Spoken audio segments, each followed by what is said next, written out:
Hey guys, one of the free games of the month for Xbox Live Gold members is Slime Rancher. And it's a pretty freaking fun game. I haven't played many video games lately, but I decided to pick this one up and I instantly fell in love with it. I really enjoy it. It's fun. It's huge. It's a huge, huge game. There's so much map. I get lost. Like really, I have like the best navigational skills. Like I can mine in Minecraft for like 10 days and I don't get lost. I can find my way back. It doesn't matter. But this game, it's huge. And you have a jetpack.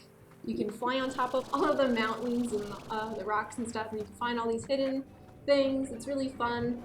I've been playing it since it was released, I guess, on August 1st, and I have not stopped playing it since. As you can see in the gameplay, I am on day 25.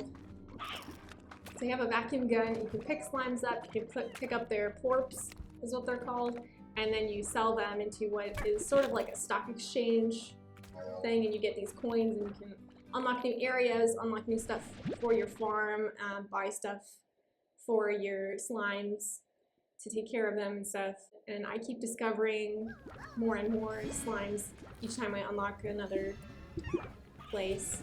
And there's little teleportation things to get back home or to go to other areas where you can't go by walking or using your jetpack. Also, the slimes in the game can have two types. They can be of two natures. They can basically eat two of the plorts, but if they eat more than two of them, they become evil slimes and they eat everything. They will destroy everything. You can kill them though by using your water slot on your gun, which is pretty helpful because they suck.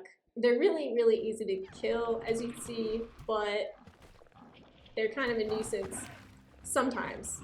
If they get on your farm, that sucks, but out in the wild, sometimes it's overbearing, and it's even overbearing to the point where I have experienced frame drops, so it doesn't run so smooth, but that's only when there's, I mean, probably 20 or 30 slimes on the screen at one time exploding or doing their special feature that they do.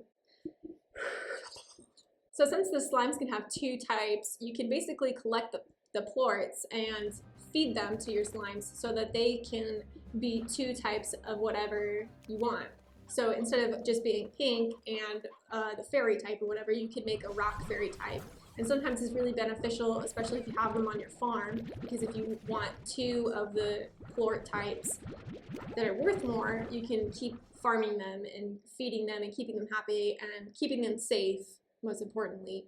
And you can make a lot of money that way. So that's the basic premise of the game, as I see it. I don't know. I'm just an amateur here. There's also special bosses, as I like to call them. There are the Gordo versions of all of the slimes, which are giant versions of one type of slime. So far, I haven't seen any that are two types, but basically you just feed them what their favorite food is. I found that it's 50 pieces of food because my inventory is maxed out at 50 pieces of food for each slot. And if you feed them 50 pieces, basically explodes into a bunch of smaller slimes of the same type. And sometimes you get keys, slime keys, which you can use to unlock different areas, which is pretty nice and fun. Other times it'll unlock portals. It'll give you a bunch of boxes, and inside the boxes are usually coins and most of the time chickens, which you can feed to meat-loving slimes.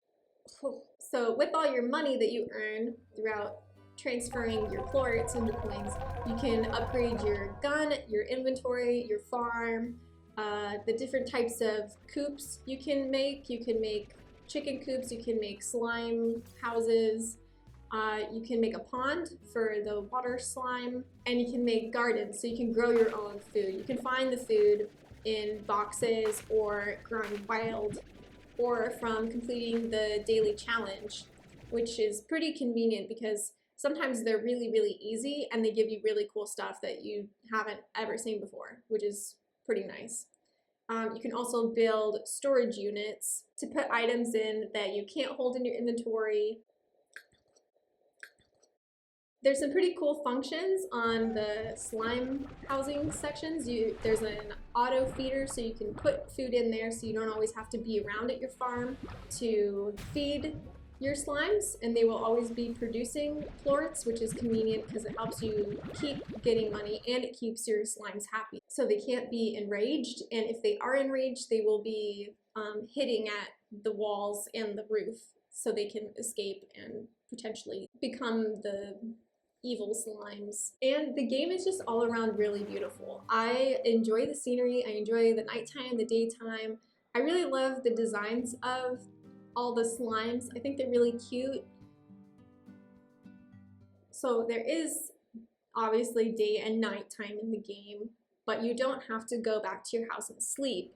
However, there will be more of the evil dudes out, and they are stronger. They only take like one more hit to kill, which is still pretty easy, but also if you're trying to do something important, it might not be the best thing to do, but also I haven't really gone to sleep in a few days in my gameplay. So you definitely don't have to go to sleep. Sometimes it's convenient, especially when you're first starting out, to just go sleep through the night and not really venture too far, because if you get lost or if you die, you lose all your stuff. It's not sitting where you last were. It's not out for you to collect. You just lose it all, and that sucks. I've had that happen twice now. So this is the first version of the game. It's version 1.0.0, and I really hope that in updated versions of the game that there will be a map. I know I said before that I can navigate pretty well, but there's been several times where I'm just totally lost and it's night and I'm like, what the fuck, like, where do I go? And I'm running in circles and I can't find the right way to go. And there's teleportation things, and sometimes I'm just like, what the fuck does this mean? And I don't know where I'm going. So I think that would be really convenient. Also, I haven't been only playing this game for about 4 days, but I feel like I'm almost halfway through it. I've discovered probably half of the slimes so far in the Slimepedia thing that they have in the game, and it's still really fun, but I don't think I will play it much after I've already unlocked everything. Maybe I'll do another playthrough and do things a little differently, but I don't know that I'll continue this playthrough. Also, I've already bought everything so far for my gun, my jetpack, my health boosts, my inventory is totally maxed out. There's nothing I can buy at that little vending machine anymore. And the more I make money, you know, the more I'm gonna buy and complete everything. So I just hope they add more stuff. I know there's a lot of different areas already, and maybe they could just add a few more things to buy. I don't know. I make money pretty fast now that I know what I'm doing, and there's not much left for me to buy besides the laboratory, which I don't really know what that does yet because I don't have it unlocked, but I'll figure that out in probably a few hours. But all in all, I really enjoy the game, and it's a pretty fun free game. So if you do have Xbox Live, I highly suggest checking out, downloading it, at least while it's free. Just play it! But yeah, that's my little review thing of Slime Rancher. I hope you enjoyed this. Let me know what you think. Let me know if you download it. I think you should. It's a lot of fun. See you later.